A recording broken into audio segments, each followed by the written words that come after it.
Hello my dear student, welcome in Dev classes. तो चलिए आज हम चलते हैं आपका क्लास 12th इंग्लिश, जो कि आपका चैप्टर एक है दी आर्टिस्ट। दी आर्टिस्ट एक चैप्टर है क्लास 12th में इंग्लिश में। आज हम लोग वो पढ़ेंगे और आपको ये भी बता दूं कि ये शायद चैप्टर कौन सा चैप्टर है। 1 मिनट मैं इसका चैप्टर नेम बताता हूँ यहाँ पर पूरा, बस वेट कीजिए थोड़ा। कौन सा नंबर का चैप्टर है? चैप्टर 6 है बच्चों। आ, ये आपका चैप्टर जो है ये तो है बिहार बोर्ड का ही है, ये पता है। इंग्लिश जो है बीएसबी है।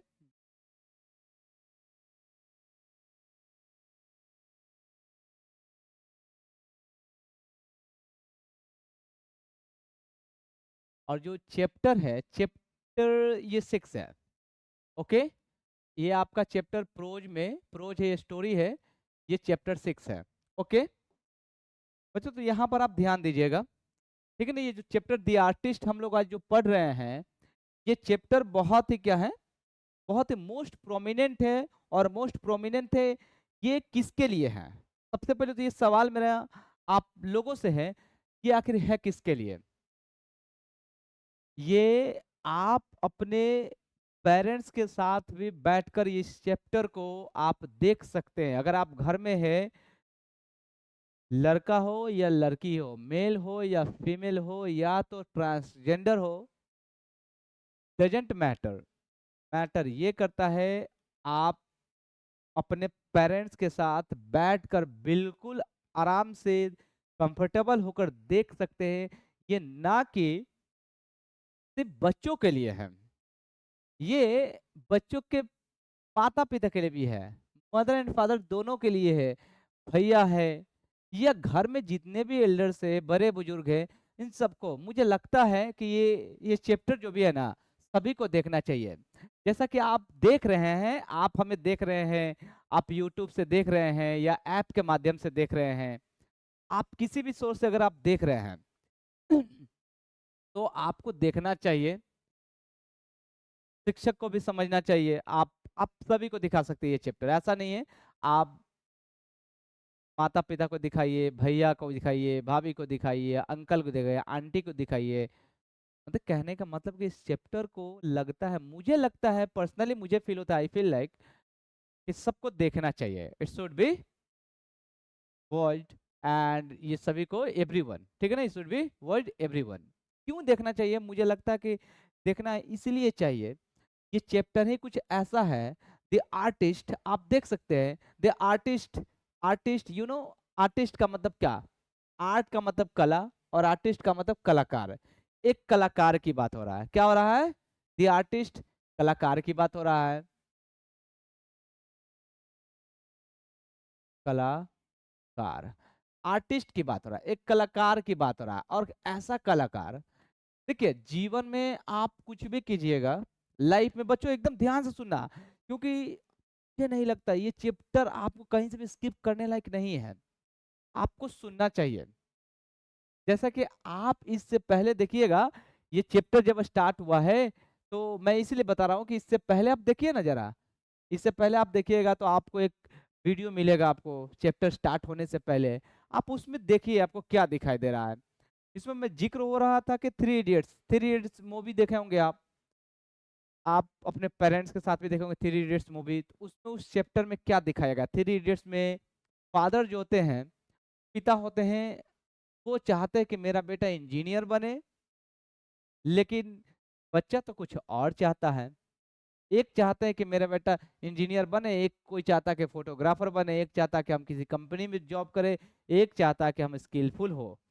ठीक है, ये जो है ये चैप्टर है बेस्ड है द आर्टिस्ट, एक कलाकार। तो कलाकार मीन्स, आप कलाकार से क्या समझते हैं? ये सारे कलाकार जो होते हैं, तो कलाकार का मतलब हीरो नहीं होता है। आर्टिस्ट का मतलब है कि आपके अंदर जो भी कलाकारी है, जो भी स्किल है, नॉलेज है, अगर आप उसको सही ढंग ढंग से और अपने वे में अगर आप बताते हैं, अपने वे में शो ऑफ करते हैं, आप अपने टैलेंट को खुद जनरेट करते हैं। खुद का टैलेंट जनरेट अगर होता है, वो कलाकारी है, आपके अंदर से निकलता है। वो नेटिवली होता है, मतलब कि जन्म से ही होता है, ठीक है? कलाकारी जो होता है, आर्टिस्ट जो होता है, जब आर्टिस्ट होता है, वो जन्म से ही बनता है लोग। आप में कैसी कलाकारी है, बोलने की क्षमता ज़्यादा है, या सुनने की है, समझने की है, या एक्टिंग करने की है, या किसी चीज़ को बनाने में है, मीन्स किसी का माइंड वॉश कर दे रहे हैं। एवरी काइंड ऑफ हर एक चीज़ को अब लोग आर्टिस्ट आर्टिस्ट तो पूरा दुनिया आर्टिस्ट है। मुझे पढ़ाने की कला आता है, तो मैं आर्टिस्ट हूँ। आपको पढ़ने की कला आता है, अगर उसमें अगर आप एक्सपर्ट हैं, सभी से एक्सपर्ट हैं, टैलेंट ग्रास्पिंग करने का अगर आइडिया है, ये जो है ये सब कलाकारी है। किसी को खाना बनाने का कलाकारी है, स्किल है, तो किसी को खिलाने का स्किल है, सर्व जैसे कहते हैं होटल में कैसे सर्व करते हैं, उसके लिए होटल मैनेजमेंट होता है, तो वो है। किसी को बाइक चलाने की कलाकारी है, तो किसी को एरोप्लेन चलाने की कलाकारी है, किसी को साइंस एक्सपेरिमेंट करने की कलाकारी है। सबके पास अलग अलग टैलेंट होता है, सबके पास अलग अलग हॉबीज होते हैं। और वो हॉबीज अगर किसी का बचपन से होता है, वो जन्मजात निकलता है, मीन्स बचपन से ही उसमें वो कलाकारी आ जाता है, वो टैलेंट आ जाती है, ठीक है ना? वो टैलेंट बचपन से ही आ जाती है। आप में किसी गाना गाने का हुनर है, तो कहीं ना कहीं आपका इंटरेस्ट बचपन से ही होगा। आप में डांस करने का हुनर स्किल है, तो कहीं ना कहीं बचपन से होगा। नहीं देखते, कभी कभी आप सुनते हैं कि कभी कभी माँ बहुत अच्छा गाना गाती है, पिताजी बहुत अच्छा गाना गाते हैं, तो कभी कभी ये भी लगता है, पूछते हैं कभी कभी, अरे आप इतने अच्छे तो गाना गा देते, क्यों क्यों नहीं इस फील्ड को आप चूज किए, क्यों ना आप इस फील्ड में गए? तो कभी कभी माँ बोलती है कि कोई बात नहीं, तुम मेरा सपना पूरा कर दोगे। तो कभी कभी टैलेंट कभी मजबूरी में भी क्या हो जाता है, दब जाता है। जो स्किल होता है, हुनर होता है, कभी कभी किसी मजबूरी में दब जाता है, कभी कभी कोई जानबूझकर भी दबा देता है, कभी कभी लोग डांटने लगते हैं, फटकारने लगते हैं, इसमें भी दब जाता है। साइकोलॉजिकली उस बच्चे पर इफेक्ट पड़ता है, दब जाता है। कभी गरीबी के कारण भी टैलेंट छुप जाता है। बहुत तरह का है। आप इस चैप्टर को आप अपने पेरेंट्स के साथ ही, मुझे तो मैं आई थिंक कि आप अपने पेरेंट्स के साथ देखें, पेरेंट्स भी समझे, उनको भी समझने लायक है। मुझे तो लगता है कि हर एक गार्जियन को देखना चाहिए, ठीक है, कि टैलेंट जो आर्टिस्ट है, दी आर्टिस्ट की बात हो रहा है, एक कलाकार की, तो कलाकार कौन होता है? सवाल ये उठता है, कलाकार होता कौन है? और अच्छा कलाकार कौन होता है? कैसे हम पहचानेंगे? हाउ टू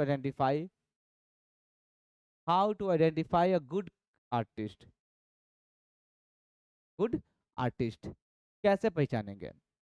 ये जानने वाली बात है, सीखने वाली बात है। हम किसी कलाकार को पहचान रहे हैं, कैसे, कैसे किसी टैलेंट को हम पहचानेंगे? कई बार तो ऐसा होता है कि किसी का टैलेंट क्या होता है, मर जाता है दबाव में। मुझे बनना है कुछ और मेरे पेरेंट्स पैसा लगा रहे हैं, कि तुमको कुछ और करना है। थ्री इडियट्स मूवी में है ना, उसको फोटोग्राफर बनना है, पेरेंट्स यहाँ पर इंजीनियरिंग करवा रहे हैं, बच्चा का मन नहीं लगता है, सुसाइड कर लेता है, तो अटेम्प्ट सुसाइड करने का अटेम्प्ट करता है। कभी किसी को डांस करने का मन है और डांस नहीं करने दिया जा रहा है। जितने आप किसी चीज को दबाओगे, टैलेंट को उतने ज्यादा सप्रेस सप्रेस करोगे, उतने ज्यादा ओवरकम होकर बाहर निकलेगा, ठीक है? टैलेंट कभी छुपता नहीं, वो आपके अंदर भी है, हमारे अंदर भी। हमारे अंदर जो टैलेंट है, वो हमारे अंदर है, तो हम कभी ना कभी उसको निकाल ही लेंगे। आपके अंदर है, तो कभी ना कभी निकाल ही लेंगे। आज देख रहे हैं ना, टैलेंट इतना है कि सोशल मीडिया का जमाना है, कि टैलेंट लोगों के अंदर कूट के भरा हुआ है, और लोग सोशल मीडिया पर इतने अच्छे से टैलेंट दिखाते हैं। कई लोग तो डांस करते हैं, कई लोग गाना गाते हैं, तो कई लोग खाना बनाते हैं। देखिए टैलेंट, पहले ये बोला जाता था कि अरे लड़कियों में कोई टैलेंट नहीं है, जिनकी शादी वादी हो जाती है लड़कियों का, तो उनका लाइफ तो बस किचन, किचन से घर में, घर से किचन में, एक चार दीवारी में ही बंद रहता है। आज कहाँ है? आज अब टैलेंट, अरे उनमें भी किसी मजबूरीवश उनका मतलब शादी हो गया, अब वो महिलाएँ मजबूर नहीं हैं। वो लेडी जो है, वो मजबूर नहीं है मजबूर, क्योंकि रीज़न ये है कि अब उनके पास सोशल मीडिया है। अब वो भी अपने टैलेंट को शो ऑफ करती हैं और दिखाती है। कोई माताएँ जो माँ होती है, कभी गाना गाती है, कोई सिस्टर होती है डांस करती है, तो कोई अपने टैलेंट को दिखाती है, कोई खाना-वाना बनाकर दिखाती है, कोई बहुत अच्छे-अच्छे बातें करती है। टैलेंट सबके अंदर होता है, छुपा हुआ रहता है, बस उसको पहचानने की देर है। और वो, अगर वो खुद मैं पहचान रहा हूँ, तो सामने वाले का भी ये एक ज़िम्मेदारी बनता है कि उसके टैलेंट को जाने, पहचाने और अच्छे तरीक़ा से उसको परफ़ॉर्म करवाने के लिए मीन्स उसका सपोर्ट करे। लेकिन ऐसा नहीं होता, अनफॉर्च्यूनेटली ऐसा नहीं होता है। बहुत सारा ऐसा टैलेंट है जो दब गया है। बहुत सा ऐसा टैलेंट है जो एकदम मार दिया गया है। बहुत ऐसे टैलेंट है जो किसी के द्वारा दबाया गया है। ठीक है? आज जो हम चैप्टर पढ़ रहे हैं वही है, उसी पर बेस्ड है। ठीक है ना? क्रैश कोर्स में जब आए हैं आप, तो आप, मैं तो इसमें लाइन बाय लाइन नहीं बताऊँगा, बट आपको ये स्टार्ट करने पहले मैं ये सिर्फ़ पढ़ा देता हूँ, ये मैं रीड करता हूँ और एक्सप्लेन कर देता हूँ, ठीक है? ये मैं रीड कर लेता हूँ और एक्सप्लेन कर लेता हूँ, लेकिन लेकिन रुकिए यहाँ पर। एक्सप्लेन करने के बाद अभी हम नेक्स्ट पेज पर नहीं जाएँगे, सबसे पहले हम इसको एक्सप्लेन करेंगे। आपको के बाद एक्स ये इसके बाद अबाउट ये जो है, सॉरी, हाँ, यहाँ पर है, देखिए, ये है शॉर्ट इंट्रो है, पहले इंट्रो बताएँगे, अबाउट राइटर बताएँगे, फिर उसके बाद थीम बता देंगे। तो शॉर्ट समरी थोड़ा वेट करना पड़ेगा। क्यों वेट करना पड़ेगा? मैं सबसे पहले इसके बारे में बताऊँगा, उसके बाद ये, ठीक है? मैंने बोला था, आप पेरेंट्स हैं, माता-पिता हैं, आप भी मत जाइए, आपको भी देखना है। देखिए आप, इस चैप्टर में है क्या? ये मैं आपको ही मैं बोल रहा हूँ, रिक्वेस्ट कर रहा हूँ कि आप देखिए, आप सोचिए, समझिए। जो कभी-कभी किसी बच्चे को सप्रेस करना, ज़बरदस्ती कोई काम करवाना, लड़का हो या लड़की हो, या तो मेल, फीमेल या ट्रांसजेंडर हो, कोई भी हो, डज़न्ट मैटर। ये इस पर मैटर नहीं करता है कि कौन है, क्या है। लेकिन कभी-कभी सुनना चाहिए, सुनिए आप, ठीक है ना? आपका भी पैसा लगा है, आप अपने बच आपके बच्चे पढ़ रहे हैं अभी बैठकर इस वक़्त, तो ज़ाहिर-सी बात है कि आप भी सुनिए थोड़ा। आपका पैसा लगे, कहीं न कहीं वो बच्चे जो पैसा पे किया है, आपका ही पैसा है और बहुत ही मेहनत से, खून-पसीना से कमाई है, चाहे जितना भी पैसा हो। या आप फ्री में पढ़ रहे हैं, तो फ्री में पढ़ रहे हैं, बट आपका रिचार्ज है, आपका समय कीमती है। आप जिस वक़्त देख रही हैं, वो समय आपका कीमती है, या देख रहे हैं, आपका समय कीमती है। मैं चाहता हूँ कि ये समय आप वेस्ट ना होने दें। मैं चाहता हूँ कि आपका समय बर्बाद ना जाए। आप प्लीज़ सुनिए, आपसे रिक्वेस्ट है कि आप सुनिए इस चैप्टर में, कि मैं इस चैप्टर के थ्रू मैं क्या कहने वाला हूँ। मीन्स मेरे जुबानी नहीं, इस चैप्टर में राइटर क्या कहने वाला है, मैं थोड़ा एक्सप्लेन करने की कोशिश करूँगा। शायद अगर आप समझ गए, तो मैं चाहूँगा कि मेरा मकसद पूरा हो गया यहाँ पर आने का यूट्यूब, ठीक है? ये पूरे सभी के लिए है। भले ही बिहार बोर्ड्स वाले बच्चे पढ़ रहे हैं, लेकिन ये पूरे वर्ल्ड के लिए, होल एंटायर वर्ल्ड के लिए है, जबकि द आर्टिस्ट। चलिए आते हैं, पढ़ते हैं, उसके बाद थोड़ा समरी, मैं उससे पहले पूरे पूरे स्टोरी का समरी बता दूँगा, ठीक है? शॉर्टली वे में, उसके बाद फिर हम एक्सप्लेन करेंगे। ठीक है ना? इस चैप्टर में क्या-क्या है, एमसीक्यूज़ है, बहुत सारा overall commanding all things command हो जाएगा आपको, जब आप पढ़िएगा तो, इस चैप्टर में, ठीक है? तो पढ़ने से पहले आपको मैं बता दूँ कि ये चैप्टर बहुत ही, ठीक है? ये चैप्टर बहुत ही क्या है, अ, यूज़फुल होगा आपके लिए, बहुत ज़्यादा। आप देखिए, सोचिए, समझिए, फिर विचार कीजिए, क्या ये चैप्टर गलत है या सही है? क्या आपके लिए था, जैसा कि मैंने रोक कर रखा आपको? क्या ये मेरा रोकना लाज़मी था, नहीं था, या आपका टाइम वेस्ट हुआ? आप ये भी बता सकते हैं। फीडबैक में नीचे आप कमेंट कर सकते हैं। अगर अच्छा लगा तो आप शेयर कर सकते हैं। लाइक, शेयर और सब्सक्राइब भी कर सकते हैं। इस तरह का वीडियो अगर आपको अच्छा लगता है, ये चैप्टर अच्छा लगता है बच्चों, आपको अच्छा लगता है, तो आप किसी का भी हेल्प कर सकते हैं। हाँ, मेरा फ़ायदा होगा, लोगों तक ये वीडियो जाएगा, लेकिन उसका समय बर्बाद नहीं होगा, वो आपको बिल्कुल ज़रूर बोलेगा। ये मैं इतना दावा के साथ बोल रहा हूँ कि वो बोलेगा भी कि मेरा समय नहीं बर्बाद हुआ। चलिए आइए, चलते हैं और एक्सप्लेन करते हैं, पहले देखते हैं, समझते हैं। शॉर्ट इंट्रोडक्शन पहले देख लेते हैं कि the artist by Shiga Naoya. यहाँ पर शिगा नाओया है, ठीक है ना, नाओया ही बोलेंगे। The artist by Shiga Naoya is a Japanese short story about Seibei. ये यहाँ पर सेबेई बोल सकते हैं। सेबेई, a primary school boy living in a small harbor, जिसको बंदरगाह बोलते हैं। अभी आप जाइएगा नहीं, ठीक है, मैं आपसे रिक्वेस्ट कर रहा हूँ। जो बड़े लोग हैं वो यहीं तक देख के भी आप जा सकते हैं, थोड़ा एक्सप्लेन करने दीजिए, पेशेंस रखिए आप। Harbour town passionately collects and polishes gourds. Gourds का मतलब जैसे लौकी भी हो गया, कद्दू भी हो गया। His hobby brings him into conflict with his ethics teacher and his parents, showing how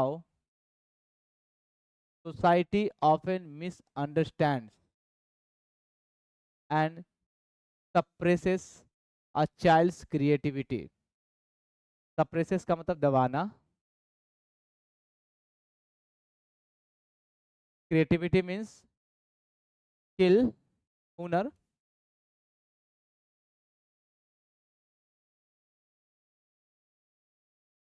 जो भी है हुनर, ठीक है।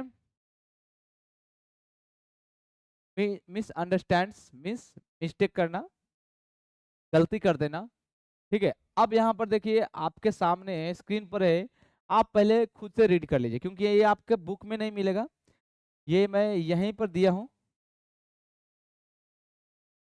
ये आपके बुक में नहीं मिलेगा। पहले आप देख लीजिए, उसके बाद हमसे बोलिए।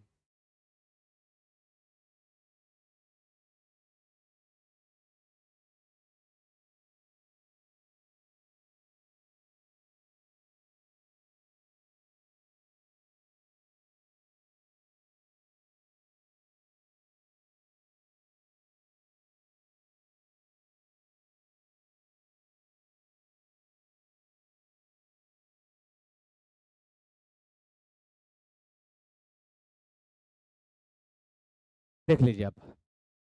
अब यहाँ पर है क्या है कि the artist by Shiga Naoya जो है, ये जो जापानीज शॉर्ट स्टोरी राइटर है, ठीक है। ये जापान का एक शॉर्ट स्टोरी राइटर है, छोटे छोटे लघु स्टोरी लिखते हैं, ठीक है।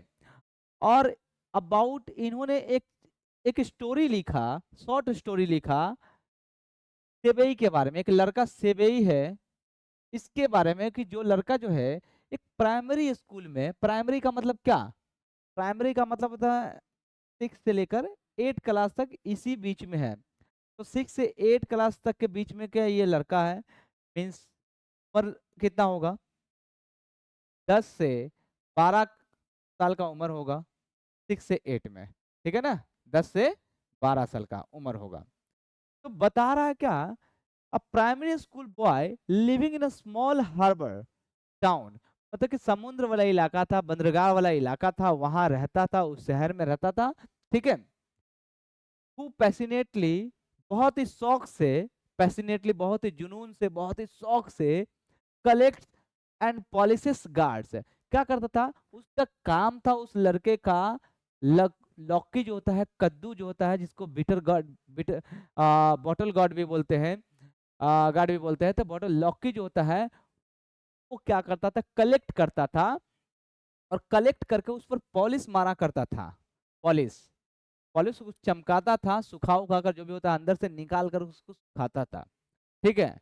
यहाँ तक हो गया। उसके बाद देखिए क्या है, तो काम ही था जहाँ कद्दू वगैरह देखता था, लौकी देखता था, तो कलेक्ट कर लेता था और कलेक्ट करने के बाद वो चमकाता था, पॉलिशेस करता था। देखिए, अभी इससे पहले भी मैंने बात की थी, हर किसी का कुछ ना कुछ हॉबी होता है। किसी का गाना गाने का हॉबी होता है, किसी को खाना खाने का हॉबी होता है, अजीब-अजीब तरह का खाना भी खाता है, किसी को घूमने का हॉबी होता है, किसी को पढ़ने का हॉबी होता है, तो किसी को कुछ भी करने का, सबका अलग-अलग हॉबी होता है, अलग-अलग लोग हैं, अलग-अलग लोगों का अलग-अलग, इस दुनिया में हज़ारों करोड़ों लोग हैं, अलग-अलग हॉबीज होते हैं, सबका हॉबी सेम नहीं होता है, सबका अलग-अलग होता है, सबका पसंद और नापसंद अलग-अलग होते हैं, ठीक है? तो यहाँ पर भी इस लड़के का भी बस क्या था, इसका हॉबी क्या था, पैशनेटली हॉबी था कद्दू को कलेक्ट करना, कलेक्ट एंड पॉलिशेस, इकट्ठा करता था। अब कद्दू जिसको नहीं मालूम है, तो 2 तरह का कद्दू होता है, देख लीजिए भाई। एक एक तो कद्दू इस तरह से भी ऐसे-ऐसे होता है, अब ये मैंगो बनाए क्या बना, लेकिन ये कद्दू मान के चलिए। एक कद्दू जो होता है, ये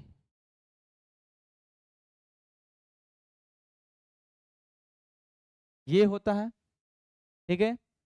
ये कद्दू होता है, ठीक है? आपको दिखाई दे रहा होगा। 2 तरह का होता है, तो ये जो था, इसको इस तरह का या इस तरह का कोई भी कद्दू मिलता था, ये क्या करता है, कलेक्ट करने का इसका हॉबी था, शौक था, पैशनेट था बहुत। एकदम इतना पैशनेट था कि ये जब भी मिलता था, कहीं दिखता था, कलेक्ट कर लेता था, इकट्ठा कर लेता था, घर में लाकर रख देता था, ठीक है? यहाँ तक बात समझ में आई? His hobby brings him into conflict. अब इसका हॉबी जो है ना, इसका जो शौक था, वही क्या कर लिया, conflict with ethics, ethic teachers. Ethics का मतलब क्या, जो ये क्या है कि इसका जो पॉलिश करने का जो काम था, वही क्या कर लिया, संघर्ष में डाल देता है, कॉन्फ्लिक्ट कर देता है, संघर्ष में डाल देता है, इसको प्रॉब्लम क्रिएट कर देता है। क्यों कर देता है, रीजन होगा एथिक्स, कॉन्फ्लिक्ट कर देता है, कन्फ्लिक्शन आ जाता है, इसके लाइफ में टर्निंग पॉइंट आता है, क्या आता है, हिज हॉबीज ब्रिंग्स, इसका जो शौक होता है, वही इसे क्या करता है, संघर्ष में डाल देता है। क्यों, कैसे डालता है, विद हिज एथिक्स टीचर, नैतिक शास्त्र का जो शिक्षक होते हैं, सोशल जो नैतिक शास्त्र शास्त्र का, वो जो कोई भी टीचर, चलिए मानिए यहाँ पर आपको नहीं आ रहा है तो टीचर की बात करते हैं, तो एक शिक्षक के चक्कर में मतलब कि वो उसको संघर्ष में डाल देता है, प्रॉब्लम क्रिएट करने लगते हैं, गुस्सा हो जाते हैं। एंड हिज पेरेंट्स ऑल्सो, उसके पेरेंट्स भी। क्यों, इसके बीच में इसको कद्दू कलेक्ट करने से इसके शिक्षक को और इसके पेरेंट्स को प्रॉब्लम होने लगता है, गुस्सा होने लगते हैं, ठीक है ना, गुस्सा होने लगते हैं, प्रॉब्लम क्रिएट हो जाता है, इनको अच्छा नहीं लग रहा है। सोविंग हाउ, अब यहाँ पर सोविंग हाउ ये दिखाता है कि हाउ सोसाइटी ऑफन मिसअंडरस्टैंड, कि कैसे हमारा समाज अक्सर क्या करता है, गलती कर देता है, नासमझी कर देता है, and suppresses a child's creativity, कैसे किसी बच्चे का जो हुनर होता है, स्किल्स होता है, दबाने का काम करता है गलती से। यहाँ तक तो हो गया, लेकिन अब समझिए, इस चैप्टर में एक सेबेई नाम का एक लड़का होता है, पूरी तरह समझ लीजिएगा। इस चैप्टर में एक सेबेई नाम का एक लड़का होता है, जिसको कद्दू, जिसको गार्ड बोलते हैं, कलेक्ट करने का एक मतलब कि उसको इकट्ठा करता था, उसको शौक था, जहाँ कद्दू वगैरह दिखता था, वो घर में ले आता था, और ले आकर कलेक्ट करता था, उसको पॉलिश करता था, चमकाता था, एकदम रगड़ रगड़ के चमकाता था। अब उसका जो हुनर था, जो उसका, वही उसको स्किल, मतलब कि उस वो 10-12 साल का लड़का था, जब भी कद्दू देख, बहुत ज्यादा कद्दू देखता था, एकदम पकड़ कर लिया था कहीं से भी, और इकट्ठे करके घर में रखता था, उसको चमकाता था। और इसके चमकाने से, कलेक्ट करने से टीचर को भी गुस्सा आता था, टीचर को भी प्रॉब्लम हो गया, संघर्ष के बीच में डाल दिया, और माता पिता को भी प्रॉब्लम होने लगा, आस पड़ोस के लोग भी करने लगा। ठीक है, बच्चे के ये जो कद्दू कलेक्ट करने से। ठीक है, तो बता रहा कि कभी कभी जाने अनजाने में समाज हमारा क्या करता है, गलती कर बैठता है। और गलती ये कर बैठता है कि सब एक ही धारा में आ जाते हैं, हल्ला हो करने लगता है, और एक ही धारा में। और गलती से क्या करता है कि बच्चों का जो स्किल होता है, बच्चा का जो हुनर होता है, दबा देता है, ढक देता है, सप्रेस कर देता है, कभी बाहर नहीं निकलने देता है। क्या रीजन है भाई? आप अक्सर देखते होंगे कि गलती से क्या करता है, दबा देता है। ठीक है, अभी मैंने आपको एक एग्जाम्पल दिया था थ्री इडियट्स का। तो थ्री इडियट्स में आप जोड़िए, आप देखिए, इसको आप रिलेट करके चलिए। देखिए, स्टोरी है, आप बड़े हैं, आप पेरेंट्स हैं, या तो आप बच्चे हैं, आप भी मूवी देखते होंगे, आपके बच्चे भी देखते होंगे। तो आपको इतना आइडिया हो गया होगा क्या, कि ये जो मैं बातें बोल रहा हूँ, कि कभी कभी समाज हमारे टैलेंट को दबा देता है। कैसे दबाता है समाज हमारे टैलेंट को? समाज हमारे टैलेंट को तब दबाता है जब उसको लगता है कि हम बहुत ही समझदार हैं।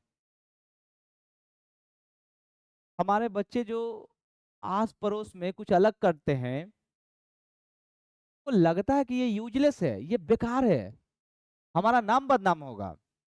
तो लगता है ये जो कर रहा है फालतू का काम कर रहा है। कभी कभी कोई पागलपन जैसा, अगर जो क्रेजीनेस होता है, बहुत ज्यादा पागलपन दिखाता है, कभी कभी वही बच्चा दुनिया को पूरी तरह से एकदम ऐसा जवाब दे देता है अपने हुनर से, कि लोग नहीं करे, ऐसा तो हमने कभी सोचा ही नहीं था, ये ऐसा कर पाएगा। लोग शॉक्ड हो जाते हैं,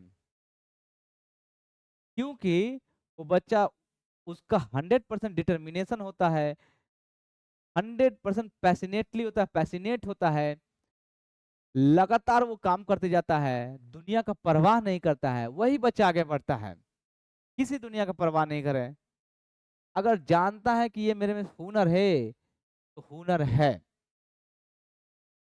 अल्बर्ट आइंस्टीन को भी लोग मानते थे, ये उसके माता पिता ही बोलते थे कि वो, कि माँ ही बोलती थी कि वो पागल है। बड़ा सा दिमाग था, बड़ा सा माथा था, अरे ये पागल है। कुछ बोलते नहीं थे बचपन में, शब्द भी नहीं बोलते थे, दोस्तों के बीच में नहीं जाते थे, कभी उनको बेवकूफ बोलते, ब्रदर बोरिंग के नाम से भी लोग जानते थे उसको। फ्रेंड, मतलब कि फ्रेंड सर्कल में वो सब चिढ़ाता था। लेकिन देखिए, जिसको लोग जमाना, पूरा दुनिया पागल बोलता है, अब वो पूरी दुनिया को पागल बना दिए। सोचिए, तो कभी कभी समाज में बाय मिस्टेक क्या होता है, कि बच्चों का जो स्किल होता है, बच्चा का जो टैलेंट होता है, हॉबी होता है, उसको दबा दिया जाता है।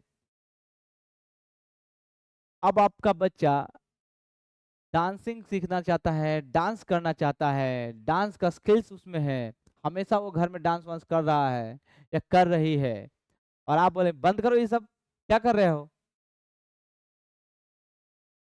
अब वो बच्चा जिद पर है, वो रोज वही काम करता है, रोज वही काम करता है, रोज वही काम करता है। इसका मतलब है कि आपको अपने बच्चे का स्किल, हॉबीज, लाइक डिसलाइक, ये सब आपको समझना पड़ेगा अपने बच्चों में। तभी आपका उसमें ग्रोथ है, बच्चों का भी ग्रोथ है, और आपका भी ग्रोथ है। इसलिए मैंने बोला था कि आप माता पिता है तो आप साथ में देखिए, आप अपने बच्चे को समझिए। नहीं तो वही बच्चा क्या करेगा, बाद में अनसक्सेसफुल होगा तो वो आपको भला बुरा बोलेगा। क्योंकि समाज को गोली मारिए, समाज से पहले आप के टैलेंट को दबाने की कोशिश किए और कर भी दिए। कई लड़कियां ऐसी भी है कि जो उसको पढ़ने का मन है, कुछ बनने का मन है, और उसकी शादी कर दी जाती है। उसका जो टैलेंट होता है वही दबकर वही किचन में रह जाता है, वही घर में रह जाता है। नहीं तो वो भी उड़ सकती थी, वो भी दुनिया को दिखा सकती थी, वो भी कदम से कदम मिलाकर चल तो सकती थी, वो भी मेन स्ट्रीम में आ सकती थी। लेकिन ये जो होता है, ये शुरुआत होता है सप्रेस करने का, किसी का हॉबीज, किसी का टैलेंट, किसी का स्किल्स, वो घर से ही शुरुआत होती है। और वो मदर फादर ही करते हैं, बड़े बुजुर्ग ही करते हैं। नहीं तो बच्चा, अगर बच्चे को एकदम फ्रीली छोड़ दिया जाए, फ्रीडम दे दिया जाए, पॉजिटिव वे में, ऐसा नहीं कि निगेटिव वे में मैं बातें कर रहा हूँ, पॉजिटिव वे में कि हाँ इनका, आपको ये समझना होगा, हर एक पेरेंट्स को बच्चों का इंटरेस्ट समझना होगा कि बच्चों का इंटरेस्ट कहाँ जा रहा है और किस दिशा में जा रहा है। आपके अपने बच्चों पर पकड़ होनी चाहिए। बच्चे ट्रैक पर तो है ना, डिस्ट्रैक्ट तो नहीं ना है। और बच्चे जिस काम को कर रहे हैं, बच्चों का इंटरेस्ट पूछिए आप बच्चों से कि तुम्हें क्या पसंद है, तुम्हें क्या नहीं पसंद है। सिर्फ जन्म देने से माता पिता नहीं होता है। आप अपने बच्चे को जन्म दे दिए, खाना वाना खिला दिए, पालन पोषण अच्छे से कर रहे हैं, पैसे वगैरह दे रहे हैं, सब कुछ दुनिया का हर एक चीज दे दिए, लेकिन क्या कभी आप अपने बच्चे से पूछे जब बच्चा बड़ा हो गया तो? बचपन से ही पूछिए क्या तुम्हें पसंद है, क्या नहीं पसंद है। अरे आपको वो मौका तो मिल रहा है ना बचपन से, क्योंकि वो आपके पास है। दूसरे के तो बच्चे हैं नहीं। वो आपके पास 24 घंटा बचपन से तो आप ही के पास रह रहा है। और जब बड़ा हुआ तो भले ही 24 घंटा आपके पास नहीं बीत रहा हो, तो कम से कम 16 घंटा तो आपके पास बीत रहा है, 15 घंटा आपके पास बीत रहा है। जब तक कि वो घर से बाहर नहीं निकला तब तक तो आपके पास है। तो क्या आप माता पिता, क्या आप अपने बच्चे से पूछने गए कि तुम्हें क्या पसंद है, क्या नहीं पसंद है, किस फील्ड में तुम्हारा इंटरेस्ट है, किस फील्ड में नहीं है, डिसलाइक क्या है, लाइक क्या है? क्या ये पूछने गए अपने बच्चों से? आपको जरूर पूछना चाहिए। बच्चों से उसकी कमजोरी भी पूछिए, मेरिट क्या है, डिमेरिट क्या है। आप एनालाइज कीजिए, आप पढ़े लिखे हैं या नहीं है, डजेंट मैटर। आप उतने बड़े परिवार को चला रहे हैं, कहीं ना कहीं आप में टैलेंट है। आप माँ हो या पिताजी हो, आप इतने बड़े परिवार को चला रहे हैं, दो लोगों को पाल पोस रहे हैं पूरी तरह से, एकदम अच्छी तरह से। कहीं ना कहीं आप में तो टैलेंट है, तभी तो आप बच्चे को मतलब कि आप पोषण कर रहे हैं, नर्चर कर रहे हैं। तो मेरा यही कहना है कि आप अपने बच्चों का इंटरेस्ट पूछिए। नहीं तो बच्चा आपको कोसेगा बाद में, तो फिर बोलिएगा कि बच्चा मेरा बिगड़ गया है। नहीं, बच्चा बिगड़ा नहीं है, बच्चा दुख में बोल रहा है, आपको भला बुरा कर रहा है, बच्चा डिस्ट्रैक्ट हो गया है, क्योंकि वो आपकी कमी थी। आप उससे पूछे नहीं कि तुम्हारा लाइक और डिसलाइक क्या है, तुम्हारा इंटरेस्ट क्या है। बचपन से आपके साथ है, आप अपने बच्चे को नहीं पहचान पाए। कमी किसमें भी है, किसमें है? बच्चे में है या आप में है? और ये बच्चों की भी जिम्मेदारियां बनती है कि हमारा लाइक डिसलाइक क्या है, अपने माँ से शेयर करें, अपने पिताजी से शेयर करें, ये सब देखें। ये तभी हो पाएगा, ये तभी पॉसिबल है जब दोनों में म्यूचुअल अंडरस्टैंडिंग रहेगा। तब लगता नहीं है कि कहीं किसी का टैलेंट दब जाएगा। बेटी अगर बोले कि मुझे डांस करने का शौक है, तो अगर अच्छा करते तो माँ का ये, पिताजी का ये, पेरेंट्स का ये जिम्मेदारियां बनता है, रेस्पॉन्सिबिलिटी बनता है कि हाँ ठीक है, डांस करने का मन है, चलो ठीक है, चलो मेरे साथ, देखते हैं, तुमको इतना मौका देते हैं, 1 महीने का मौका देते हैं या 10 दिनों का मौका देते हैं, 3 महीनों का, अगर अच्छा परफॉर्म कर पाएंगे तो हम इसमें आगे इसी फील्ड में ले जाएंगे। अगर ये टेम्पररी है तो अभी से अभी बंद करना पड़ेगा तुम्हें। तुम्हें पढ़ाई पर ध्यान देना पड़ेगा, तुम्हें स्किल सीखना है, तो देखते हैं सही में है या नहीं है, या टेम्पररी है। ये भी ध्यान देना होगा पेरेंट्स को। ऐसा नहीं कि हम बोल रहे हैं तो आप, अरे मेरे बच्चा बोला था और आप ही के कहने से मैंने कर दी या कर दिया। नहीं, आप समय समय पर टेस्ट भी लीजिए उसका। गाना सुनने का गन है, मन अगर वो उसका स्किल है, गाना सुन रहा है, गुनगुना रही है, अच्छा लय है, सुर लय ताल में गा रही है, तो पूछिए उससे कि तुम्हें गाना गाने का शौक है क्या, तुम्हें जाना है क्या कहीं, सीखो तुम, मैं साथ हूँ, सीखो। एकदम कसम से उस बच्चे का दिल गदगद हो जाएगा। बच्चे के मन में कभी कभी बच्चों का चलता है कि हम ये बोले, लेकिन बोले नहीं पाता है। कई बार पैसों के कारण भी नहीं बोल पाता है, अपने पेरेंट्स का जिम्मेदारियां समझता है, अपने पेरेंट्स का मजबूरियां समझता है। ठीक है, लगता है कि ये वीडियो लंबा हो जाएगा, सॉरी, लेकिन मुझे कहना था, मैंने कह दिया।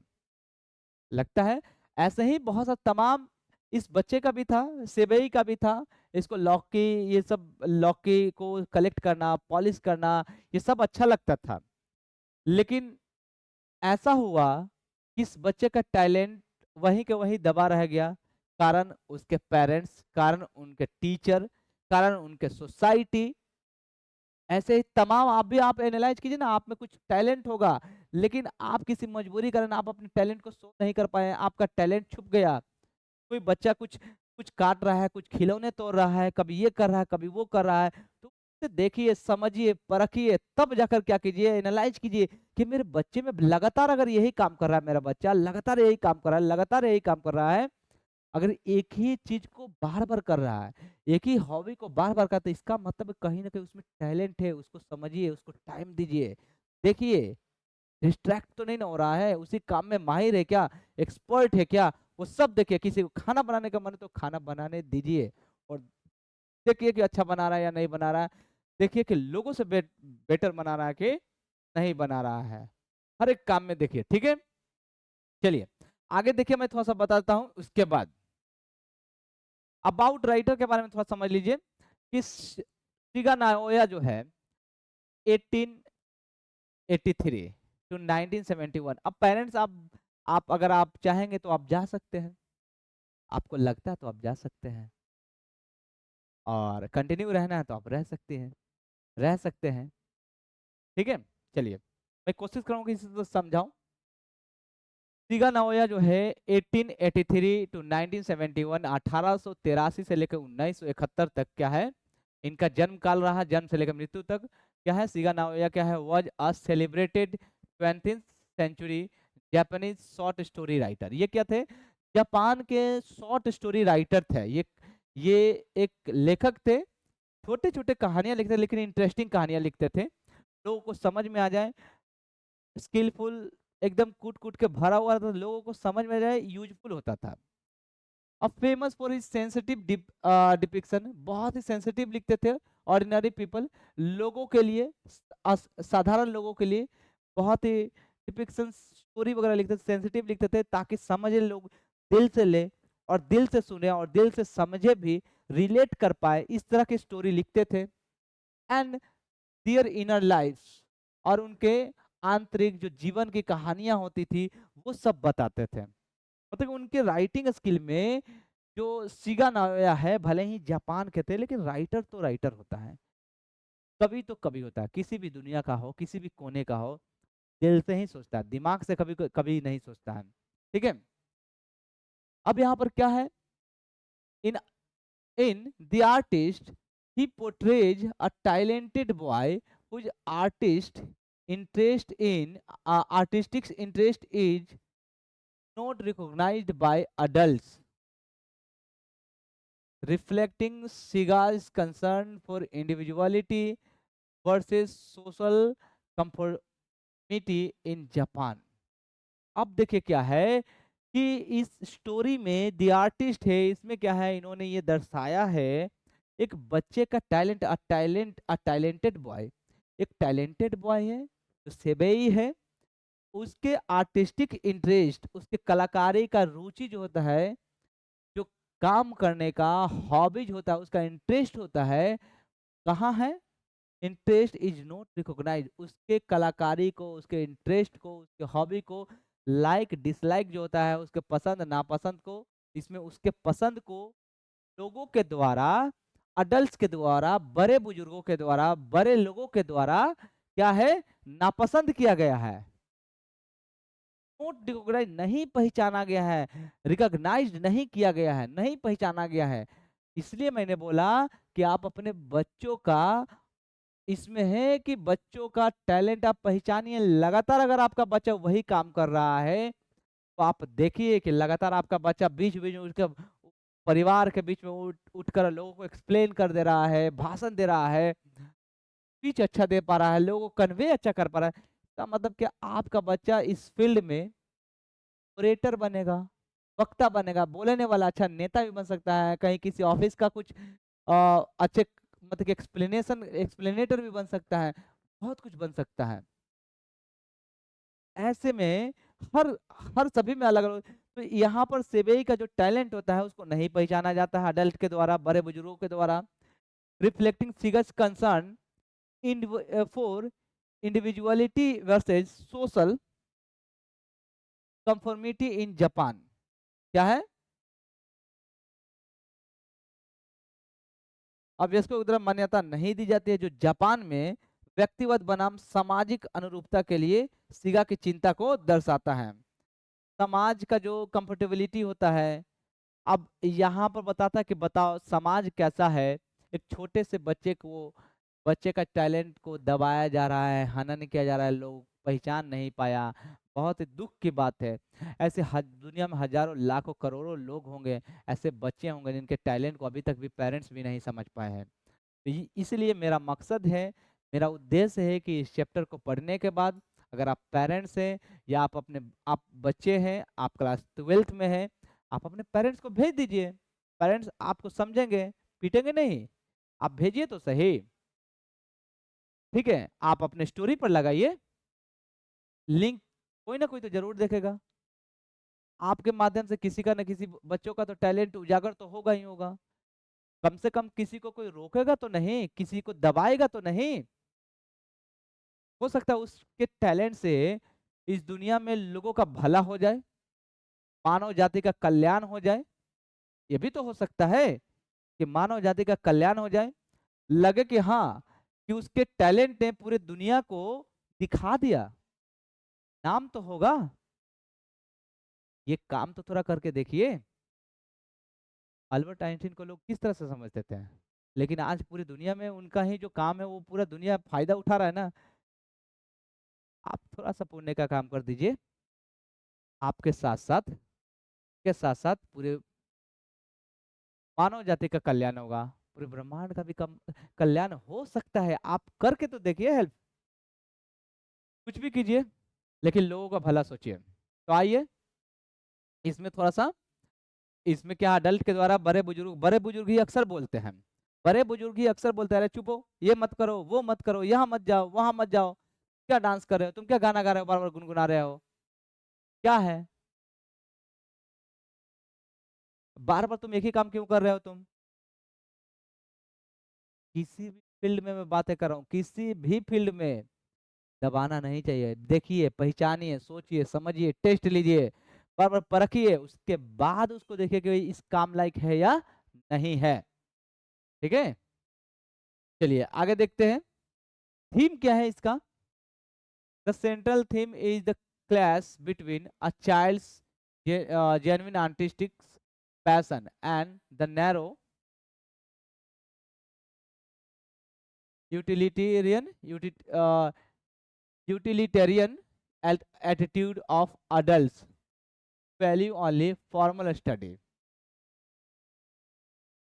The story also explores how rigid authority and lack of understandings can destroy or divert young talent, as Sebe is forced to give up guards and later turns painting. देखिए, इस स्टोरी में जाहिर सी बात है कि थीम इसका क्या है, इसका थीम ही क्या, कि चाइल्ड का जो होती है, द सेंट्रल थीम जो होता है इसका, जो इसका मेन केंद्रीय विषय एक बच्चे की वास्तविक कलात्मक जो कला होता है, उस कला की भावना को वयस्कों के द्वारा, बड़े बुजुर्गों के द्वारा क्या किया जाता है, उसको दबाया जाता है।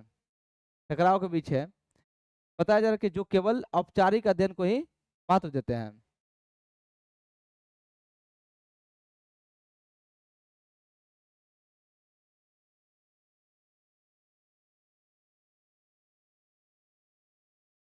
इसमें क्या होता है कि ओनली जो बड़े बुजुर्ग होते हैं, जिसे कैसे एक चाइल्ड जेन्युइन आर्टिस्ट जो होता है, पैशन होता है उसके अंदर, तो क्या होता है, and the narrow utilitarian attitude जो होता है बड़ों का, मतलब कि छोटी सी सोच, जो बड़े लोगों का जो होता है ना, कि हम ही बड़ा है, हम है, उनके अंदर हम आ जाते हैं, घमंड आ जाते हैं कि हम बड़ा है तो हम अच्छे संस्कार दे सकते हैं, हम बड़ा तो अच्छे गाइडेंस दे सकते हैं।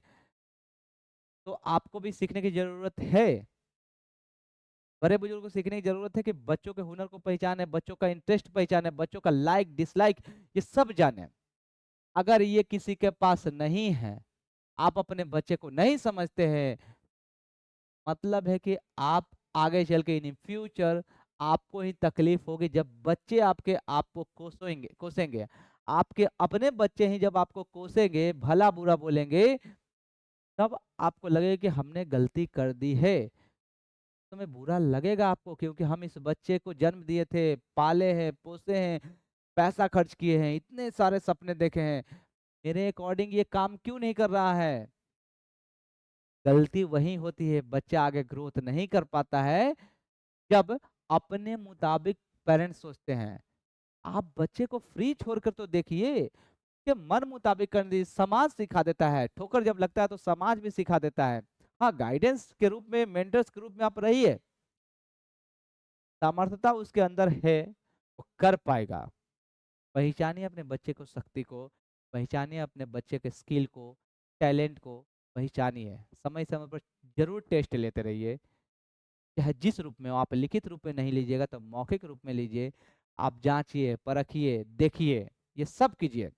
इसमें कैसे है कि अडल्ट के द्वारा who values only formal study, सिर्फ अडल्ट लोग जो है क्लासिकल मेथड जो होता है, फॉर्मल स्टडी जो होता है, जो हम लोग आज जो आपके बच्चे पढ़ रहे हैं, इसी को वैल्यू देते हैं। कम से कम बउआ 10वां पास भी कर लो,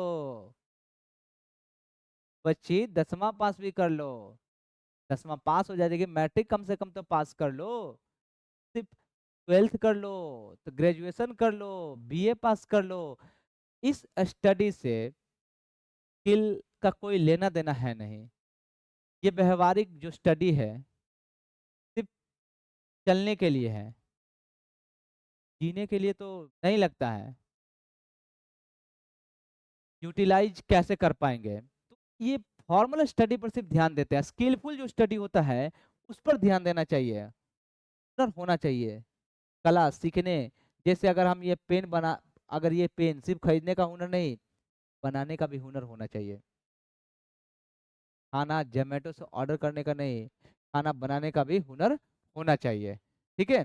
तो इस तरह का जो है, ये यहाँ पर फॉर्मल स्टडी को ही पेरेंट्स क्या करते हैं, बस ध्यान देते हैं, फॉर्मल स्टडी नहीं, और भी अपने बच्चों का हुनर पहचानिए, इस स्टोरी में यहाँ पर भी बताया जा रहा है। तो यहाँ पर भी सेबई के जो फादर थे, फॉर्मल स्टडी को ही फादर, मदर और टीचर जो समाज है, सिर्फ फॉर्मल स्टडी पर ध्यान दिए, इसका विषय भी वही है। लेकिन जो स्किल होता है, आर्टिस्टिक जेन्युइन जो आर्टिस्ट होता है, के पैशन को नहीं पहचान पाए। The story also explores how rigid authority and lack of understanding, कैसे एक मतलब कि जो मतलब कि जो समाज होता है, जो और लैक ऑफ अंडरस्टैंडिंग जो होता है, जो नासमझ होता है, समझ की कमी होता है, क्या करता है, किसी को डिस्ट्रॉय, किसी का टैलेंट बर्बाद कर देता है, कुचल देता है, दबा देता है, डाइवर्ट कर देता है। यंग टैलेंट को डाइवर्ट कर देता है, दबा देता है। एज सेवेज फोर्स्ड, जैसा कि सेवई को फोर्स किया गया, मतलब जबरदस्ती किया हुआ कि उसको छोड़ दो, ये सब जो काम कर रहे हो ना, कद्दू वद्दू तला मतलब कि कलेक्ट करने का, ये सब बेकार है, फालतू है, फेंको कि नहीं तुम, देखो इसको, तुम क्या कर रहे हो, तुम ये ईंट क्यों इकट्ठे कर रहे हो, ये कलेक्ट क्यों कर रहे हो, फेंको तुम इसको। शायद मैं पढ़ा था, सीबीएसई क्लास 9th में शायद है, अल्बर्ट आइंस्टीन मैं बार बार दे रहा हूँ इसलिए कि उनका भी शायद ये था, शायद इन्हीं का था। कीट पतंगे जो होते हैं वो तितली को कलेक्ट करते हैं, तितली कलेक्ट करते हैं, बार बार तितलियां कलेक्ट करते हैं। तो अल्बर्ट आइंस्टीन इसलिए बन गए क्योंकि उनके पेरेंट्स सपोर्ट किए थे। भले लोग दुनिया बोल रहे हैं ये पागल है, तितली पकड़ते चलता है, ये पागल है, ये पकड़ते चलता है, ये पागल है, ये छोटा सा कंकर दाना, ये पत्थर ये कलेक्ट करता है। लेकिन क्या पता है, आप कभी कभी देखते हैं इस संसार में कुछ भी वेस्ट नहीं जाता है। आप छोटा सा एक एक तिनका भी जो होता है ना, वो कभी कभी कान खोदने का काम आ जाता है, दांत खोजने का काम आ जाता है, कभी कभी एक छोटा सा कागज का टुकड़ा भी कहीं ना कहीं काम आ जाता है। इस दुनिया में कोई भी चीज हो, कुछ भी अगर कलेक्ट कर रहा है, कुछ कर रहा है, कहीं ना कहीं उसके मन में क्या है वो पहचानने की कोशिश कीजिए। यहाँ पर जो सेबई है, इसको जबरदस्ती बोला जाता है, फोर्स किया जाता है, मजबूर किया जाता है कि इसको छोड़ो तुम। अब छोटा सा 10 से 12 साल का बच्चा है, डर से क्या करेगा? डर से क्या करेगा? पेरेंट्स का बात मानेगा? ऑफ कोर्स कि पेरेंट्स का बात मानेगा। वो छोड़ देता है, त्याग देता है, नहीं करता है। और बाद में क्या करता है बेचारा, वो पेंटिंग करना शुरू कर देता है। और पेंटिंग में भी बार बार इसको जब अब इसमें पूरी तरह से घुस जाता है, रम जाता है, तो अब इसको यहाँ पर भी टॉर्चर करना शुरू। ये क्या कर रहे हो, सारा दिन पेंटिंग में ही लगे रहोगे? पागल हो क्या तुम, सारा दिन पेंटिंग में लगे रहोगे? ये सारा चीज जो है ना, ये दबाने का काम है पेरेंट्स का। ठीक है? ये पेरेंट्स को दबाने, मतलब इस तरह का जो पेरेंट्स होते हैं अपने बच्चों, ये इस तरह का जो समाज होते हैं, सोसाइटी होते हैं, या इस तरह का शिक्षक होते हैं, ये सब इस तरह का जो सोच रखते हैं, बार बार बच्चों को डांटना, बोलना, उसके कामों में हस्तक्षेप करना, इंटरफेयर करना, ये चीज करने से बच्चों में जो टैलेंट होता है, जो चाइल्डहुड वाला जो टैलेंट है, रियल जो जेन्युइन टैलेंट होता है, इंडिविजुअल टैलेंट होता है, वो दब जाता है कहीं ना कहीं। उससे बच्चों का टैलेंट मर जाता है। तो इसलिए आपसे रिक्वेस्ट है, एक्सट्रीमली रिक्वेस्ट है, कि आप अपने बच्चे का टैलेंट जो होता है, स्किल होता है, हॉबी होता है, लाइक होता है, डिसलाइक होता है, पसंद नापसंद, आप देखें उसको, जाने। जबरदस्ती आप थोपने का काम नहीं करें। आपका बच्चा डॉक्टर बनना चाहता है तो उसको डॉक्टर बनने दीजिए, उस फील्ड में जाने दीजिए। पुलिस बनना चाहता है पुलिस बनने दीजिए, साइंटिस्ट बनता है साइंटिस्ट बनने दीजिए, सॉफ्टवेयर इंजीनियर बनता है बनने दीजिए। अगर आपका बच्चा कुछ खाना बनाने के लिए कुक बनना चाहता है बनने दीजिए, होटल मैनेजमेंट करने दीजिए। लेकिन देखिए उसको, परखिए, उसके बाद बनने दीजिए। लेकिन आप थोपने का काम नहीं, समाज जैसे थोपता है वैसे थोपने का काम बिल्कुल नहीं करें, जैसे इसके माता पिता किए, देवई के। ठीक है ना? ऐसे ही चलिए। हाँ, अब यहाँ से शॉर्ट स्टोरी समरी है। चलिए, अब यहाँ पर वाइंड अप करता हूँ, और आगे अभी शॉर्ट जो समरी है वो बिल्कुल मैं बताने का काम करता हूँ। ठीक है? वाइंड अप ये सबसे पहले मैं बता दूं आपको कि अब इस स्टोरी में है क्या, पूरी तरह से मैं बता देता हूँ। इसमें इस सेवे कैरेक्टर में जो है, आप कैरेक्टर की बात करें, ये ये मेन होता है, इसको स्टार डाल देते हैं, यही मेन होता है। ठीक है? अब इसके पेरेंट्स हैं, माता पिता, इसके एक टीचर है। अब ये दोनों, ये तीनों जो है पेरेंट्स, माता पिता दोनों, और ये तीनों इनसे बड़े हैं, एल्डर हैं।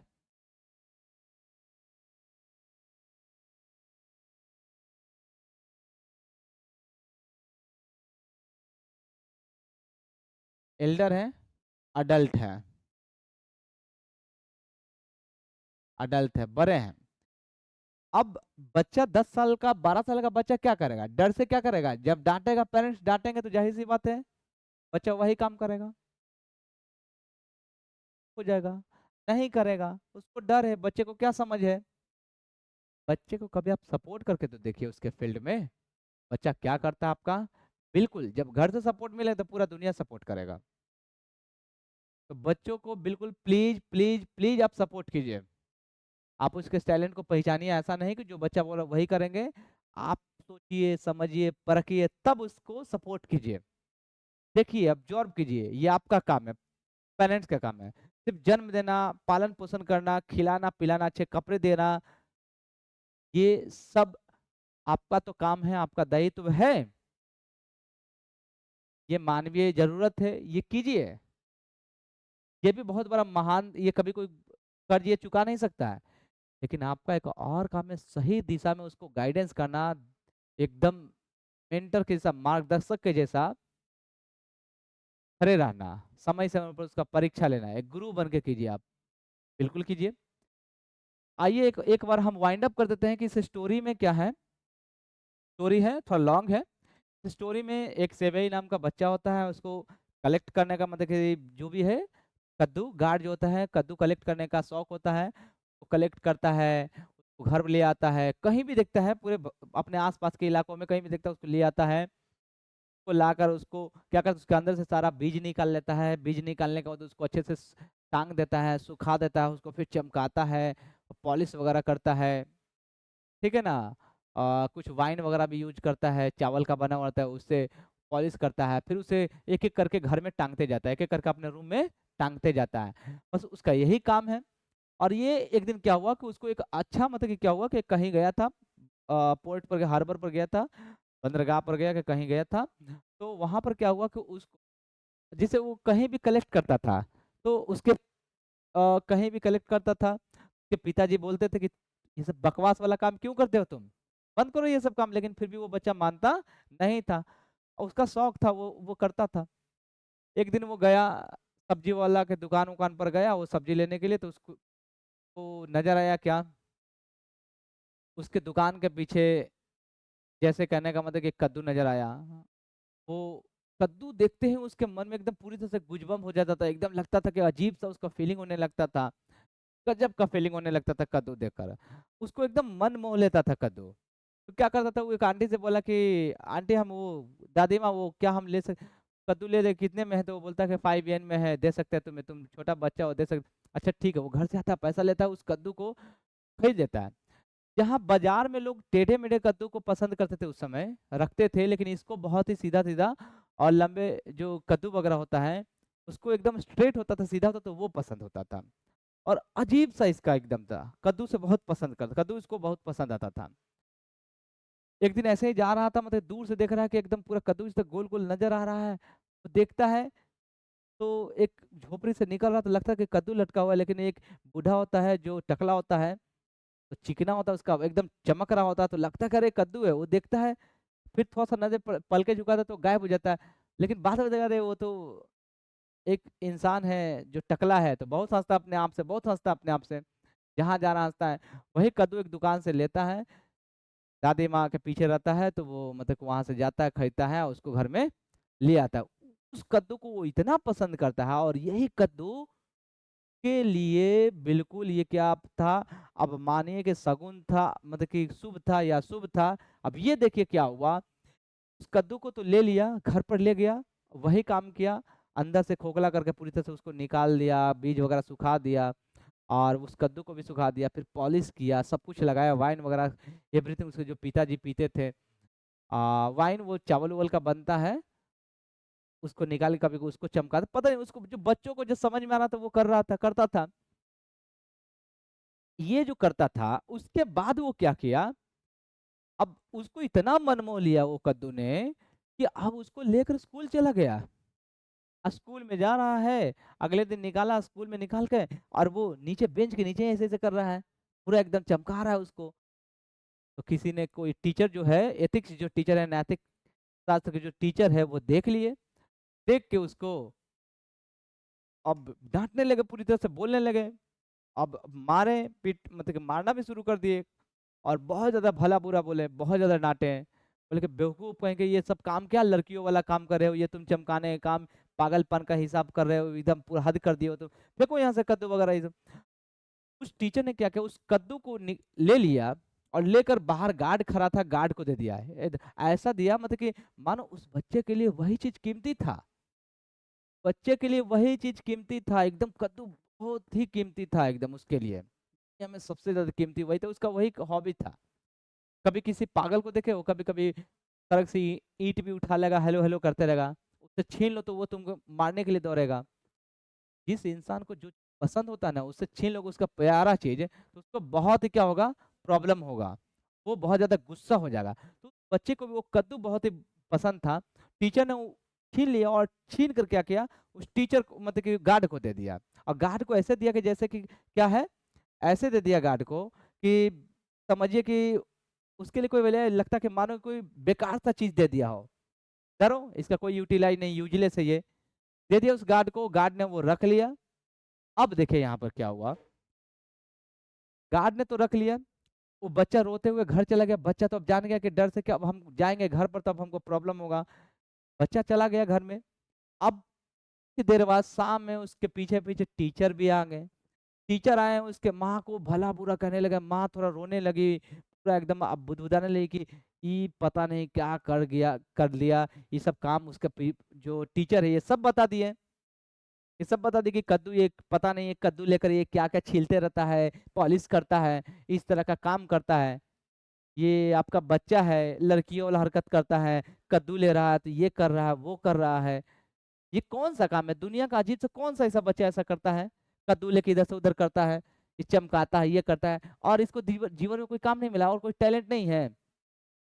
जबकि उसके पिताजी पहले से ऑलरेडी मना कर दिए कि फालतू वाला बकवास बंद करो तुम, ये क्या कद्दू कद्दू रोज। लेकिन उसके पिता रोज रोज इग्नोर कर, लेकिन डांटते रहते थे। और दुनिया में बहुत सारा काम है, ये तुम क्या बकवास लेके बैठ जाते हो, और तुम ये करते भागते हो कि नहीं? वो पिता को देखकर हट जाता था। पिता डांटते रहते थे, माँ डांटती रहती थी। एक दिन टीचर भी आ गया, अब टीचर इस तरह से बोला, उसकी माँ रोने लगी, भला बुरा बोलने लगे वो। और बच्चा क्या करता था, बच्चा उस दिन डर से एकदम, वो जो सेवई है वो डर रहा था कहीं टीचर बोलते बोलते हम मेरे रूम में न चला है। और रूम में चले तो पूरा बहुत सारा 100 कद्दू टांग रखा था उसी तरह से कलेक्ट कर करके। सोचा कि आ जाएंगे तो आज तो हम पकड़ा, वो और छुप रहा था और छुप रहा था रूम में। लेकिन वो टीचर उसे बोलते बोलते निकल गया, इसके सांस में सांस आया, जान में जान आया। लेकिन क्या हुआ, उसकी माँ इसको भला बुरा बोली।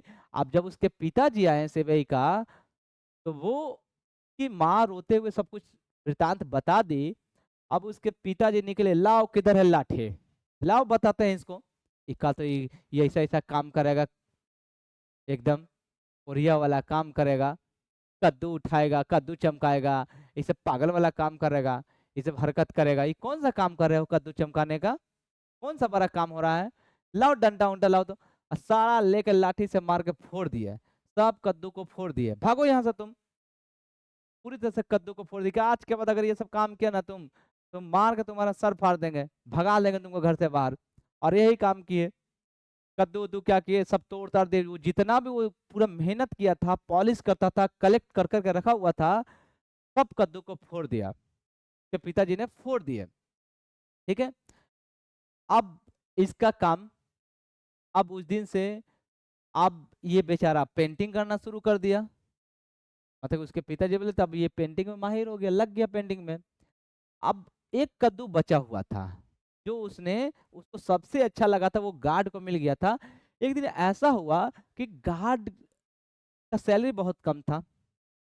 गार्ड को जो जानते हैं कि कैसा सैलरी होता है, तो उसके घर में थोड़ा क्राइसिस हो गया पैसे का। तो गार्ड सोचा कि क्यों ना हम इस कद्दू को बेच दे, कुछ ना कुछ तो पैसा निकल ही जाएगा, खा हुआ ही है या कुछ भी है, कुछ तो पैसा निकल जाएगा।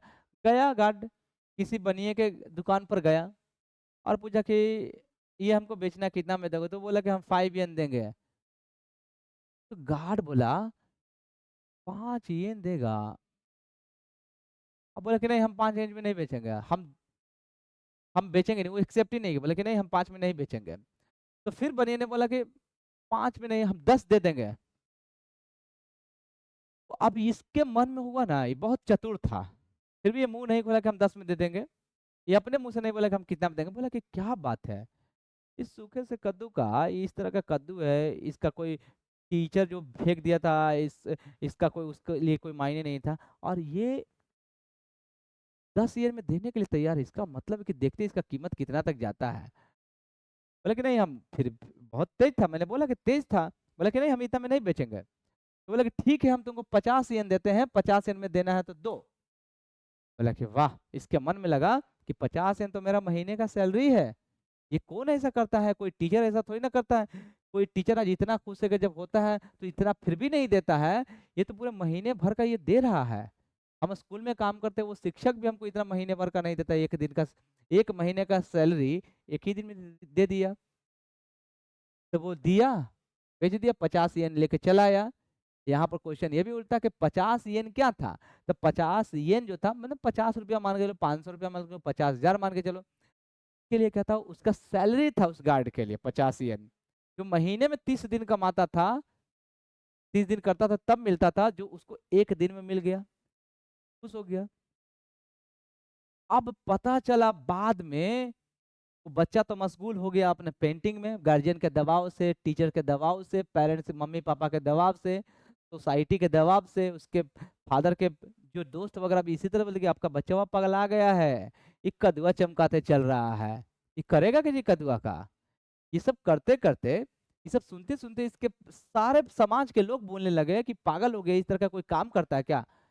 लेकिन पता नहीं था, लेकिन हाँ, वो जो गार्ड था, उस चीज़ के बारे में किसी को बताया नहीं था।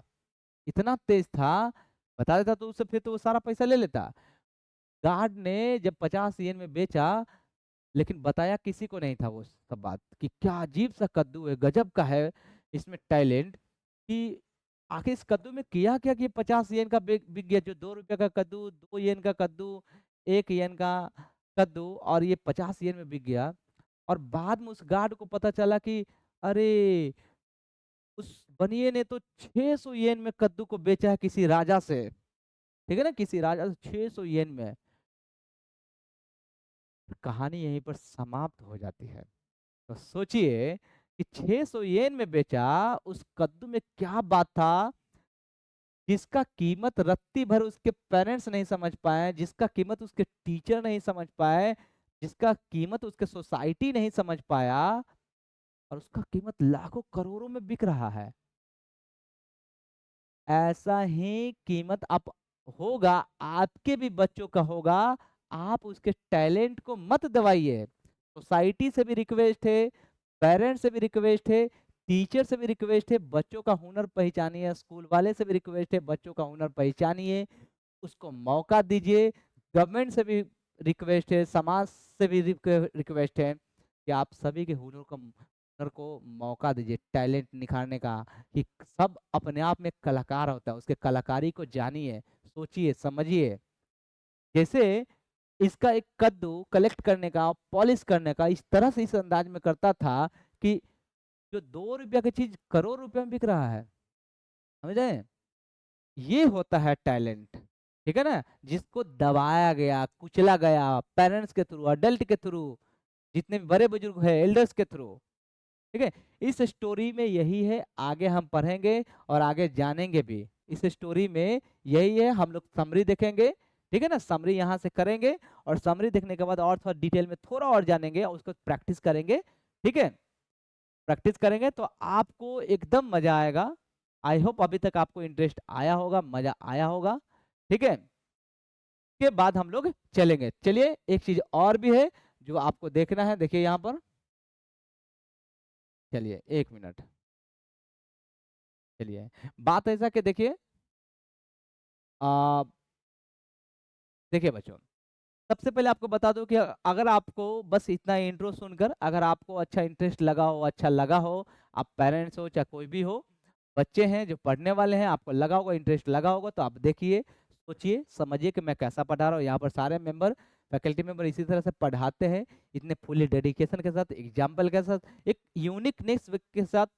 आपका जो वैलिडनेस है, जो आपसे रिलेट करता हो, एग्जाम्पल दे देकर, सोसाइटी से, आपके जीवन से, रियल लाइफ से कनेक्ट करके एग्जाम्पल देकर आपको समझाते हैं, ताकि आपको फील ना हो, बर्डन ना लगे। और आई होप, मैं उम्मीद करता हूँ आपको बर्डन नहीं लगा होगा, ठीक है?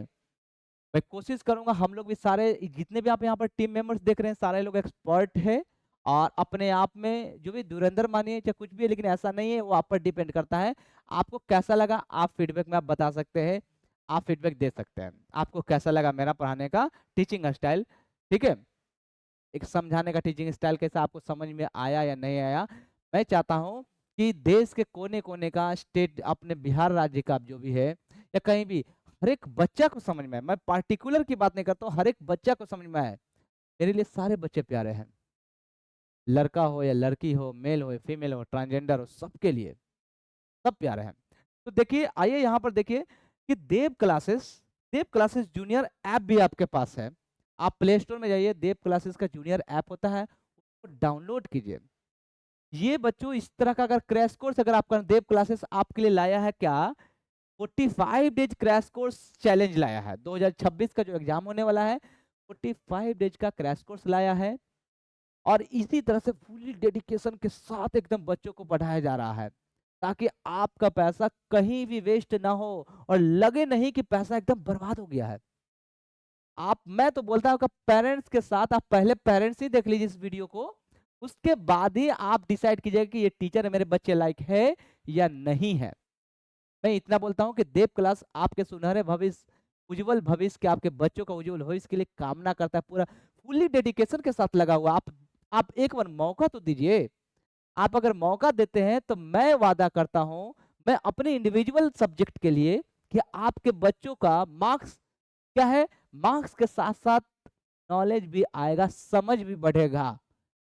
चाहे तो आपका रियल लाइफ हो, यस, मतलब कि personal individual life, personal life हो, या तो सोसाइटल लाइफ हो, दोनों में, ठीक है, परिवार में, सब में बढ़ेगा। मैं उम्मीद करता हूं कि आप मेरे बातों से सहमत होंगे। ठीक है, चलिए आइए क्या क्या है देख लीजिए कि 45 डेज का जो भी है, 45 डेज का क्या है, देव क्लासेस क्या कर रहा है, एक क्रैश कोर्स लाया है। और क्रैश कोर्स का मकसद क्या है, देखिए आप यहाँ पर टीचर्स का देख रहे हैं, ये सर है हमारे जो देव सर है, इन्हीं के गाइडेंस में क्या है, ये जो देव सर है इन्हीं के गाइडेंस में ये हमारे टीम जो है, इतने सुंदर टीम, क्योंकि ये भी बहुत सुंदर है, बहुत ही अच्छे हैं, इनके ही मार्गदर्शक में क्या कर रहे हैं हम लोग, आपके लिए एक सेवा देने का काम कर रहे हैं, बहुत ही कम फी में। आप अगर फी की बात करें तो 45 डेज में, या तो वेदर आपका क्लास 10th के लिए देखिए क्या है, सीबीएसई हो या बिहार बोर्ड हो, आप चाहे जिस भी हो, आपके परिवार में कोई भी हो, सीबीएसई से पढ़ता हो या बिहार बोर्ड से पढ़ता हो, ठीक है, इंग्लिश माध्यम से या हिंदी माध्यम से, ठीक है, तो वो मात्र 249 रुपया में, 249 रुपया में ऑल सब्जेक्ट है। क्रैश कोर्स में सिर्फ पार्टिकुलर इंग्लिश नहीं है, 249 में सारा सब्जेक्ट है, हिंदी, इंग्लिश, साइंस, फिर आर्ट्स, मतलब हिंदी इंग्लिश हो गया, फिर उसका साइंस हो गया, आर्ट्स हो गया, एवरीथिंग है। साइंस में जो भी है, बायोलॉजी है, केमिस्ट्री है, फिजिक्स है, आर्ट्स में जाकर फिजिक्स हो गया, आर्ट्स में जाकर आपका हिस्ट्री हो गया, सिविक्स हो गया, इकोनॉमिक्स हो गया, ये सारे आपको मिलेगा, ज्योग्राफी है, ये सब है, देख लीजिए। और ये सब रिकॉर्डेड क्लासेस होंगे, जो अभी मैंने जो पढ़ाया उसी तरह से सारे फुली डेडिकेशन के साथ पढ़ाते हैं। तो ये सारे मात्र 249 रुपया में, आप एक एक 45 डेज का है, 249 रुपया, मात्र 249।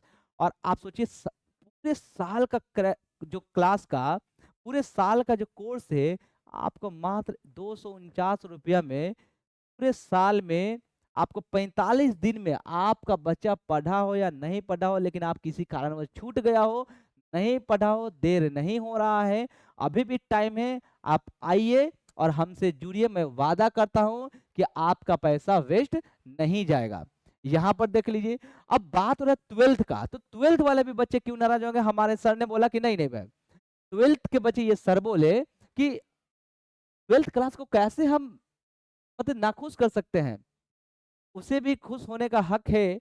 तो क्लास 12th का भी इनका मकसद यही था कि देश के कोने कोने का बच्चा पढ़े, चाहे स्टेट बोर्ड का हो या तो आपका स्टेट के माध्यम से जो भी है सेंट्रल लेवल तक हो। तो क्लास 12th के लिए भी, जैसे 10th के लिए सीबीएसई बीएसबी, उसी क्लास 12th के लिए भी सीबीएसई एंड बीएसबी है। और बहुत ही कम में 299 रुपये में, मात्र 299 रुपया में आपका ऑनली 299 एंड 249, मतलब कि जो ओरिजिनल फी है उसको लेस कर दिए। वो देखे कि बच्चों का भविष्य का सवाल है, इसलिए लेस करके मात्र 299 में ऑल सब्जेक्ट है। ऐसा नहीं है ऑल सब्जेक्ट आपको मिलेगा, ऐसा नहीं है, ऑल सब्जेक्ट है। अगर आपको लगता है कि हम में टैलेंट, अगर आपको लगता है कि हमारा बच्चा, अगर भरोसा है देव क्लासेस पे, तो आप आइए, हमसे जुड़िए। मैं वादा करता हूं, मैं रोशन राजपूत, मैं आपसे वादा करता हूं कि आपका पैसा कहीं भी एकदम जाया नहीं होगा, वेस्ट नहीं होगा, एकदम सही तरीके से यूटिलाइज होगा। ठीक है, यहाँ पर आप देख लीजिए, इतने सारे हैं कि रिकॉर्डेड क्लासेस मिलेगा एंड रेगुलर टेस्ट भी होगा। अब mind maps and toppers strategy के साथ मिलेगा, सारे लोग mind maps and topper strategy कि कैसे एग्जाम का पोर्शन कैसा होता है, कैसा नहीं होता है, कौन सा सेक्शन में किसने नंबर का आता है, वो सारे आपको कराए जाएंगे। क्लासेस वाइज नोट्स भी मिलेगा, और साथ साथ नोट्स के साथ जो देखिए आप ये पढ़ लिए, उसके साथ नोट्स आपको अटैच रहेगा, नोट्स आप देख लीजिए, बहुत ही इजी वे में नोट्स मिलेगा। साथ में क्या है कि आपको कुछ लाइव क्लासेस भी दिए जाएंगे, यूट्यूब पर अवेलेबल है, इसी चैनल पर देव क्लासेस पे। आप चाहे तो देव, अगर कोर्स आपको परचेस करना है तो आप जाइए, आप प्ले स्टोर पर जाइए, प्ले स्टोर पर जाइए और प्ले स्टोर पर जाकर देव क्लासेस जूनियर ऐप जो होगा उसे डाउनलोड कर लीजिए। ठीक है, जूनियर ऐप जूनियर ऐप होगा, देव क्लासेस जूनियर ऐप होगा, जूनियर होगा, देव क्लासेस जूनियर, जैसे ही डालिएगा आ जाएगा। जाइए डाउनलोड कीजिए और डाउनलोड करने के बाद आप परचेस करना चाहे तो कर सकते हैं। ठीक है, मुझे लगता है, मैं उम्मीद करता हूं कि आप मेरे बातों से सहमत होंगे। तो आइए हमारे साथ जुड़िए और आपको इसी तरह से क्या करेंगे, हम लोग पूरी तरह से तत्पर रहेंगे आपकी सेवा में, चाहे आप स्टेट बोर्ड का हो या आप सेंट्रल बोर्ड का हो, सभी के लिए सेवा में तत्पर रहेंगे। इनके मार्गदर्शक से, इनके जो मार्गदर्शन है, इनके मार्गदर्शन से हम लोग सेवा में रहेंगे। और कुछ त्रुटि हो गई है, कुछ कमी हो गई है तो माफी चाहता हूँ। आप मौका दीजिए, बिल्कुल हम आपके साथ हैं, आपके बच्चों का साथ है, आपका पैसा यूटिलाइज होगा। चलिए, तो इसी तरह से अभी हम बने रहेंगे। इसमें क्या करेंगे, इसका नेक्स्ट वीडियो होगा जो आपको मिल जाएगा। इसके लिए आपको पैसे देने की जरूरत नहीं, ये चैप्टर जब मैं अधूरा नहीं छोड़ूंगा, ये पूरा करके रहूंगा, प्रैक्टिस के साथ रहेगा। आप बने रहिए, फिर इसका जैसे ही आता है आप देव क्लासेस को सब्सक्राइब करके रखें, बेल आइकन को भी दबा कर रखिएगा, नोटिफिकेशन मिल जाए ताकि पता चले आपको। लाइक, कमेंट और सब्सक्राइब तब तक आप मत कीजिए, सब्सक्राइब कर लीजिए। अगर लगता है कि आपको सही गाइडेंस नहीं मिला, अनसब्सक्राइब कर लीजिए। लाइक बटन तब तक आप नहीं दबाइए जब तक आपका मन खुश नहीं होता हो। जब आपका मन एक्सेप्ट कर ले कि बिल्कुल सही है, मेरा पैसा यूटिलाइज हो रहा है, चाहे समय हो या पैसा हो, टाइम हो या मनी हो, टाइम वेस्ट नहीं हुआ होगा, तो आप लाइक भी कर लीजिए। अगर आपको लगता है तो आप कमेंट्स भी कर लीजिए। और अगर उससे भी अच्छा, अगर आप हमारा भी भला चाहते हैं या दूसरों का भला चाहते हैं तो आप शेयर कीजिए। चलिए चलते हैं, मैं रोशन राजपूत, आपका देव क्लासेस में फिर से स्वागत है। आइए हमारे साथ जुड़िए, बस यही कामना के साथ मैं चलता हूं और मिलूंगा इसी इसी यूट्यूब पर आपको फिर से एक नए वीडियो के साथ, लेकिन ये पूरा कंप्लीट करवाने के बाद। चलिए, धन्यवाद।